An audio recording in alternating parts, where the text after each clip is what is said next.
Hi, my name is Lexi. Welcome back to my channel. Today we're going to talk about snacking in your eating window.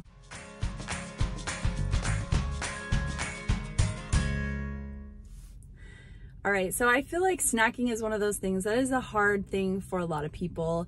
They feel like they open their window and they just snack and graze all day and maybe kind of feel like they're binging. So I think one thing we can all agree on is that snacking has become a general problem in our society, and it's not something that we've always done. Like back in the 70s, I've heard from a lot of people who grew up during that time that snacking really wasn't a thing back then and before that. You know, you would eat meals and that was it. And obesity was definitely way lower back then, and over the years it has increased pretty steadily, especially in the last couple of decades.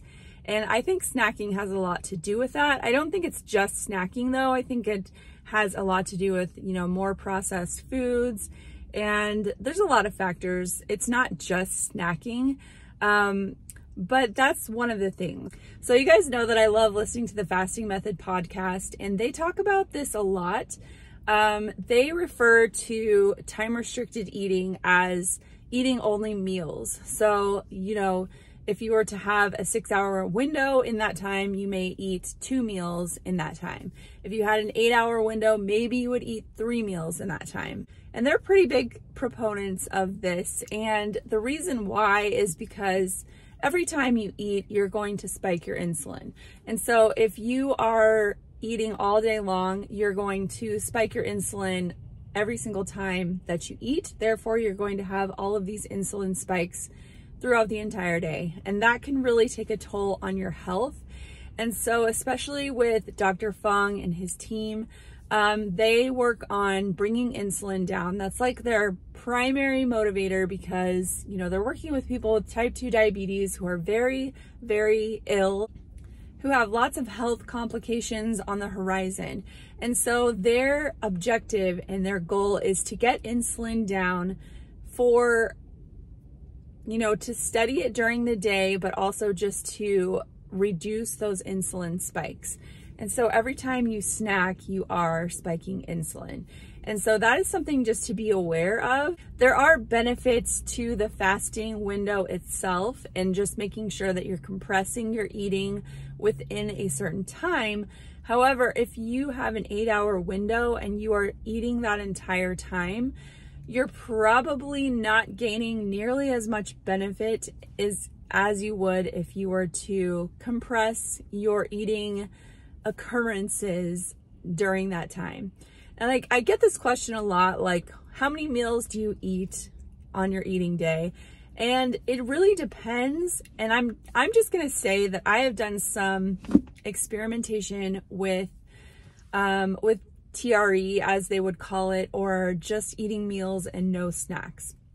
And I definitely have some mixed feelings because I think that there's obviously wisdom in this, in not snacking, but I think that there can come into play like a little bit of this mental side where you feel more restricted if you don't allow yourself to have any snacks. And it can make you eat more than you would if you weren't, you know, being so rigid with yourself as you, you know, as you're eating. So as I've kind of experimented with this, I've noticed some benefits because when I only eat meals and I avoid snacking, I definitely feel better when I'm having like consecutive eating days.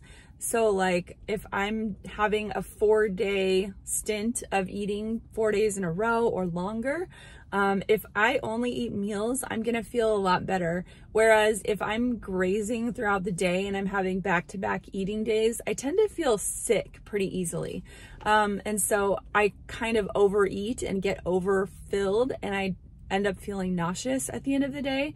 So making sure that I only stick to meals or, you know, compressed eating occurrences, as I'll say, I feel better overall as far as like not overfeeding myself, because I do have a tendency to do that if I have back-to-back eating days.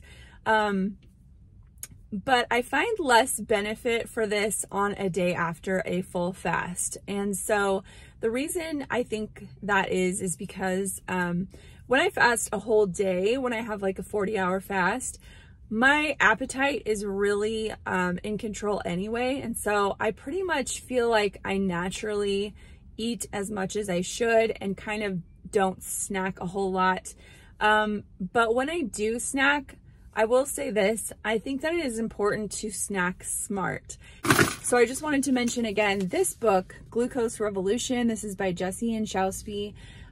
She has the Instagram account Glucose Goddess. Probably a lot of you have already heard of her or follow her. But anyway, in her book, she has 10 different hacks that you can use to lower your glucose spikes and to kind of keep your glucose steady throughout the day, which on the back side of that also has insulin in play, because insulin and glucose are related. But anyway, so if you read her book, you can get some tips on, okay, so like if you feel like you need a snack, all right, well, maybe you can use some of these hacks to sort of minimize that glucose spike. And one of the things that I would mention is that if you're gonna snack, don't use that time to snack on like chips and candy. That is definitely not going to help you in your health journey. And that may sound obvious, but the reason is because they are processed foods and they're highly, they hit your bloodstream really quickly and, you know, cause a bigger spike. And also because of the, you know, the way they're manufactured, they can lead to more cravings. And so overall, avoiding those things as a snack, like in and of themselves, just eating them by themselves is probably a good idea, just to avoid them. So if you want something like that, if you want like chips or a treat, it's best to kind of have that at the end of a meal. So if you have your fiber and your protein and your fats, which is also something that she talks about in this book, is like food order and how you, if the order that you have things can affect your glucose spike. Now, if you have a continuous glucose monitor, a CGM, this is something that'll be really interesting to test for yourself, is to see how ordering your food differently would affect your glucose spikes. That would definitely be helpful. But so basically, if you're gonna have something like that that's more processed or high sugar, high carb, try to lump that in with something else that you're eating. And if you wanna have a snack, then I say, you know, go ahead and do that, because honestly, for me, like the mental block of restricting myself from ever having a snack it's just not going to work for me, because I'm going to feel restricted. And I've noticed that as I've experimented with this. And so what I have decided is what I was already doing before, actually, is that if I have a snack, it just means that I need something. So I may have, you know, some carrots or some cucumbers, some cottage cheese, something that is more substantial. And then that will kind of more like ease that feeling of needing to eat. Having a little bit of fat and protein, maybe a few nuts. I know some people say that they can't eat nuts because they can't stop eating them. I don't find that to be true, but of course everyone is different.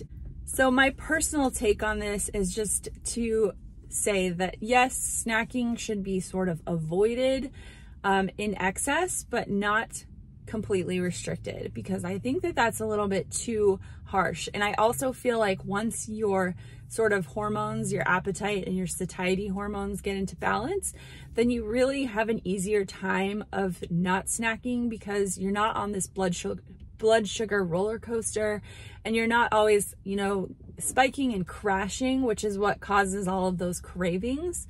And so like, just to sort of be aware that yes, like grazing and snacking all day is not a good idea, especially snacking on these hyper palatable foods. That's going to cause a lot of issues, but not to say, no, you can never have a snack. Snacking is terrible. Snacking will, you know, make you gain all this weight or whatever. And I will say that as I have experimented with not snacking at all, it has not affected my weight at all. Like I have not lost any weight because of it. So I would not expect that to be the case for yourself. It may be the case, especially if you are grazing on, you know, processed foods all the time. I think that would definitely have a positive effect on your weight. But if you're not, and you just sort of like me, decide to be really strict about it and experiment, you may not really notice any weight changes. But like I said, for me, the change was more feeling like I wasn't overfilling myself and getting sick when I was having consecutive eating days. So if you're someone who eats, you know, every day, this may be more important for you than if you are alternate day fasting. And it really just kind of depends on what you're eating and how that is all affecting you. So it's very individual, just like everything else. But let me know if you have experience with this, what your experience has been, and if you have switched from kind of snacking and grazing to only focusing on meals and not snacking, how that works, how that has worked for you, how it has helped you or changed things for you. Do let me know, because I'm curious what other people's experiences are. And I will also link an episode of the Fasting Method podcast where they talk about TRE, time restricted eating, and the importance of it. They talk about it a lot on that podcast. So if you listen to it at all, you've probably heard them talk about it. I think that what they're saying is obviously valid. I'm not disputing their expertise. I really look up to them, but I think that there's some context and some like individuality pieces that go into this. And for some people, it just may mentally block you like it does for me. So yeah, let me know what you think, and I will talk to you guys next time. Thanks for watching. Bye-bye.